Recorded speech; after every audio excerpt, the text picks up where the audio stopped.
What was one of the craziest foods you had on your mission? Balut. It's I think it's in the Philippines, where it's a chicken egg that hasn't been fully grown yet, so it's like a baby. I don't know. It's a chicken or a duck, and then you like eat it while you can still see the fetus in it. Yeah, What was one of the craziest or most dangerous experiences you had? craziest or most dangerous experiences. Um, I served in an area called Santa Ana, and we were in an area where there were basically like five gangs on the street. We didn't know that there were five gangs on the street until we were teaching a lesson on that street, and the investigator we were teaching said, "Yeah, you should probably get out of this area because like you might get hurt because there are like gangs here, here, here, and there." And we didn't even notice it until we actually looked around, and we did see some people, and it was kind of pretty scary. So we basically took off like right away.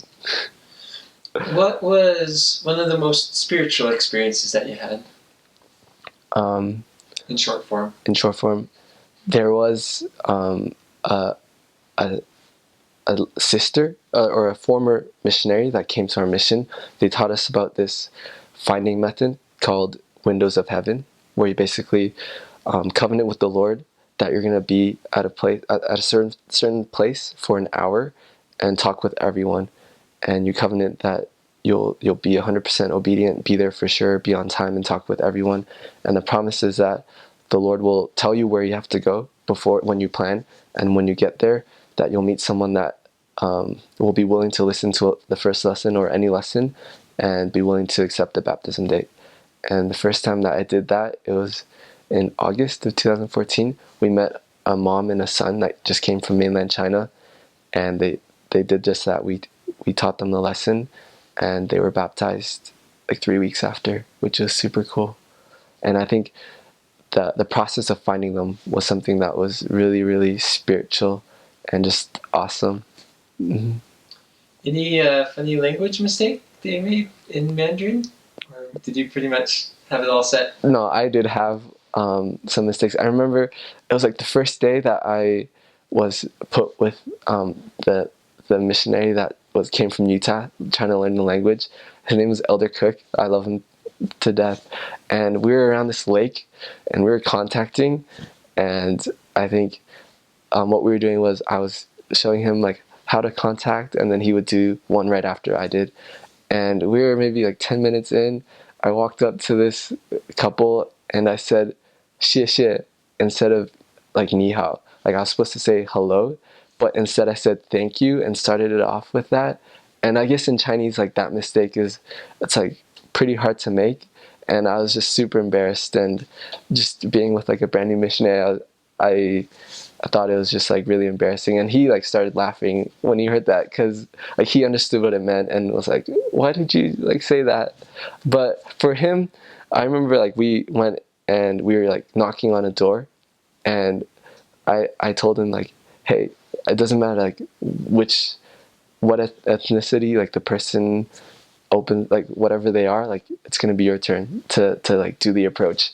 And we knock, and this Hispanic girl opens the door, and my companion just starts out in Chinese, like full on Chinese, and I'm just standing there looking at him, and it was honestly one of the funniest things ever. I'm so sorry I have to share this, but it was super funny, and I think like we both just laughed about it now because it was so funny.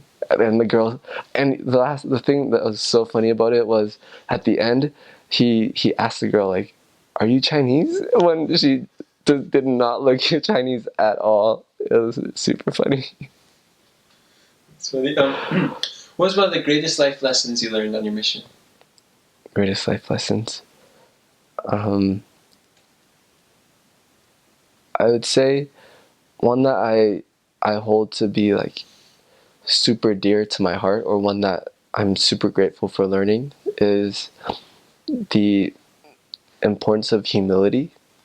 I am nowhere near like humble, but I definitely feel like the principles of humility and also the importance of humility was one of the biggest life lessons that I learned, and how the greatest power comes when we do humble ourselves and do acknowledge that everything that we have and everything that we accomplish comes from God.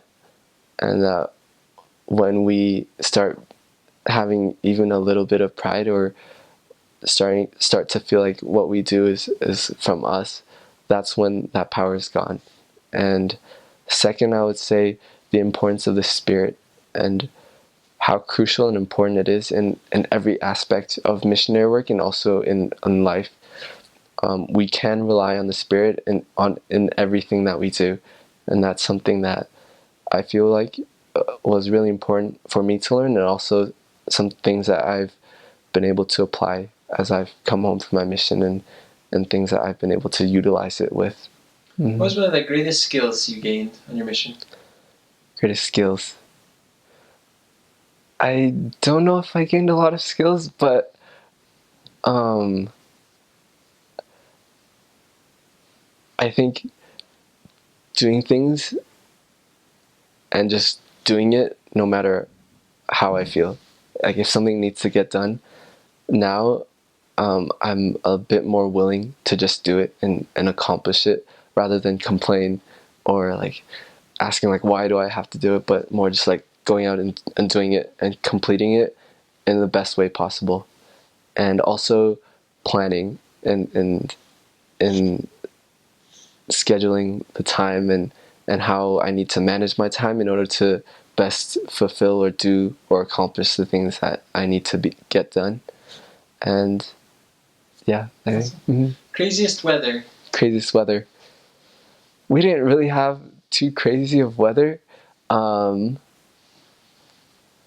say like when it rained for the first time after like a 3-month period of having no rain, just seeing the streets was pretty crazy, because even like drizzles of rain on the freeways in California, it causes the craziest traffic jams, because everyone is so scared that it's just like full stop on the freeway.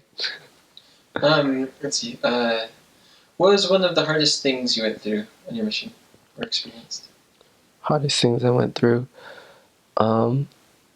It was actually near the beginning of my mission. I had a lot of health problems that came up.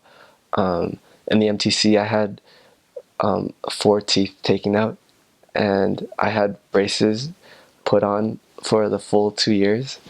And just, I think, having to deal with that, and also like having my nose broken for a time, and also having like sinus problems in the beginning, just being able to focus on the work while having to deal with those health problems was one of the hardest things. And also like wondering, why is it happening to me? Like I wish I could just like have a healthy body and be able to focus. But I think that time period of my mission and being able to work through that really benefited me for the rest of my mission, and also like after it as well, because I was able to learn a lot of valuable things during that time. How did you break your nose, real quick? How did I break it? It's real quick. I don't know if you want to. So I was punched. Yeah. Yeah. I had like a missionary companion. He had a boxing glove in his hand, and he like punched me in the face, and I broke my nose. Yeah. I won't ask anymore about that. Okay. Best piece of mission prep advice you could give? Mission prep advice.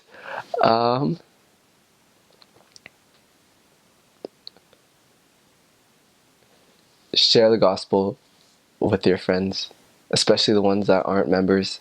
Share it, and just really try your best in sharing your sincere feelings with them, and letting them know how important it is to you, and how much it's impacted your life. Because that's something that I wish I had done better, and I feel like it would have helped me a lot. But as I've come back and been able to share it with my friends, I've been able to already see like really cool things happen from it. Best advice you could give for someone just getting home from the mission, like yourself? Yeah. Months ago.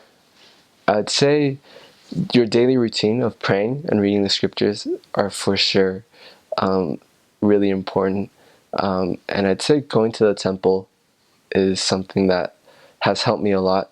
I've tried to go as often as I can, and just whenever I've been able to go on a regular basis, that's been able to just bring me back into perspective that I need to see life in.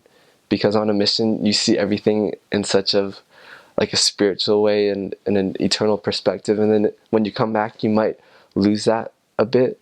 But as you go to the temple and attend and really just serve in the temple, you're constantly reminded of what is the most important. What are the covenants that you have to live up to, and what is it that you have to do like right now in order for the long run, and not just like seeing things in a short view. If that makes sense.